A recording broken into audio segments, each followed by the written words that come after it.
আজকে এই সমাবেশ দেখে একমাত্র জালেমরাই এবং চাঁদাবাজরাই তারা বেজার হতে পারে, তাদের মন খারাপ হতে পারে, কিন্তু যারা বাংলাদেশে উন্নয়ন চায়, উন্নতি চায়, তাদের আজকে খুশির আর শেষ সীমা নাই, তারা খুশিতে বাগ বাগ হয়ে আছে।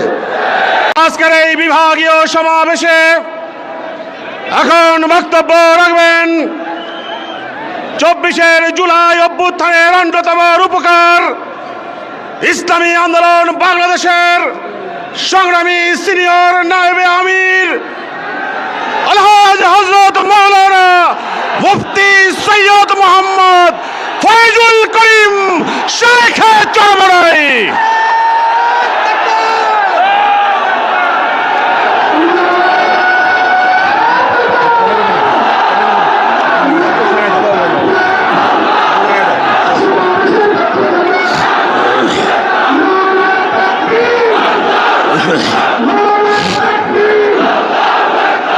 আসসালামু আলাইকুম।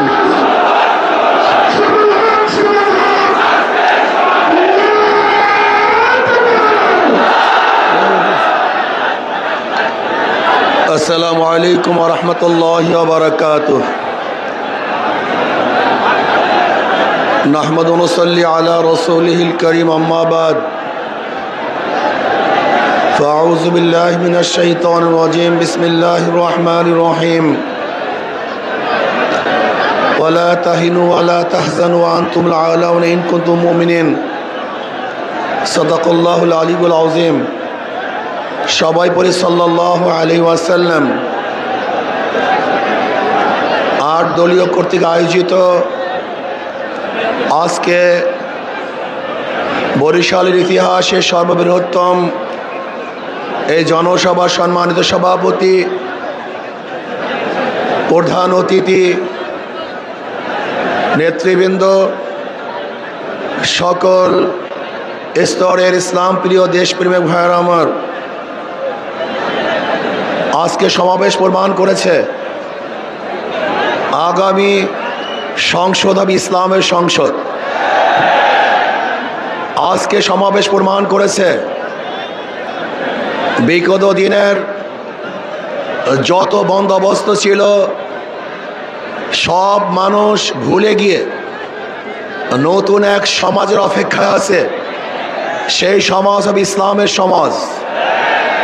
কোরআন ও সুন্নাহর বিধান, কোরআন ও সুন্নাহর আইন বাংলাদেশে প্রতিষ্ঠিত হবে। কোরআন ও সুন্নাহর আইন প্রতিষ্ঠিত হলে সাম্যতা রক্ষা হবে, মানুষের মধ্যে বৈষম্য থাকবে না।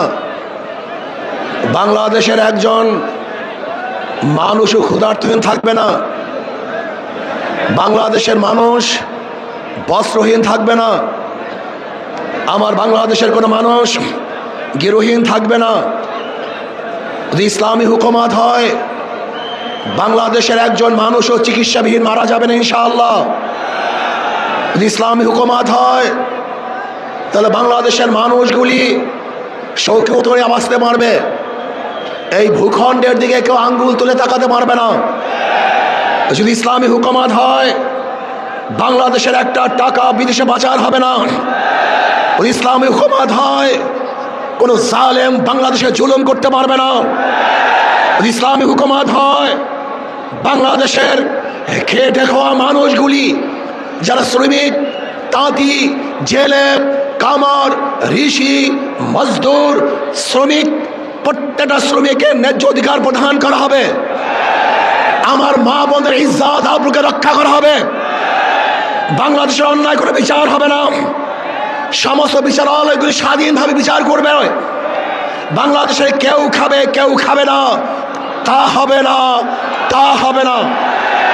ইসলামী হুকুমত হয়, কেউ 10 তলায় আর কেউ নিচ তলায় হবে না। কারোর দস্তারখানে হাজার রকমের খাদ্য থাকবে, আর কেউ না খেয়ে ধুকে ধুকে মারা যাবে।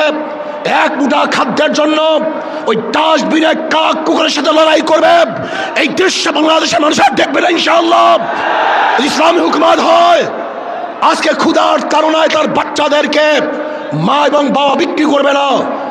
ইসলামী হুকুমত হয়, তাহলে ক্ষুধার তাড়নায় সমস্ত বংশের সমস্ত পরিবারের লোকগুলি একত্রিত হয়ে আর কোনোদিন আত্মহত্যা করবে না। যদি ইসলামী হুকুমত হয়, এদেশের হিন্দু, বৌদ্ধ, খ্রিস্টানরা তাদের স্বাধীনভাবে ধর্ম পালন করবে, বাধা দেওয়ার মতো কেউ থাকবে না। ইসলামী হুকুমত হয়, প্রত্যেকটা খ্রিস্টান, হিন্দু, বৌদ্ধরা তাদের ব্যবসা প্রতিষ্ঠানগুলি নির্বিঘ্নে ব্যবসা করবে। সেখানে গিয়ে কেউ চাঁদা তোলার সাহস কেউ দেখাতে পারবে না। যদি ইসলামী হুকুমত হয়, তাহলে কাউর সুন্দরী মেয়েদের প্রতি কেউ লোলুপ দৃষ্টিতে তাকাতে পারবে না। যদি ইসলামী হুকুমত হয়, তাহলে কেউ চাকরি পাবে আর কেউ চাকরি পাবে না, এই বৈষম্য আর থাকবে না, সবাই সম হয়ে যাবে, সমান হয়ে যাবে।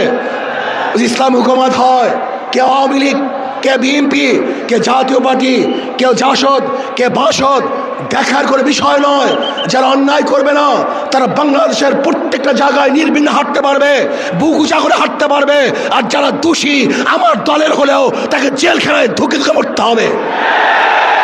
যদি ইসলামী হুকুমত হয়, তাহলে কি হবে? কাঁদবো সবাই সম্মিলিতভাবে, একই সাথে কাঁদবো, হাসবো সবাই, একই সাথে হাঁটবো, খাবো একই সাথে খাবো, বস্ত্র পরিধান করবো সবাই, একই সাথে বস্ত্র পরিধান করবো, থাকবো তো সবাই একই সাথে বসবাস করবে ইনশাআল্লাহ। ইসলাম হুকুমত হয়, আমি সেই দিনের অপেক্ষা আছি যেই দিন দেখব আমাদের বাংলাদেশের প্রত্যেকটা নাগরিক দরিদ্র সীমার উপরে চলে গেছে।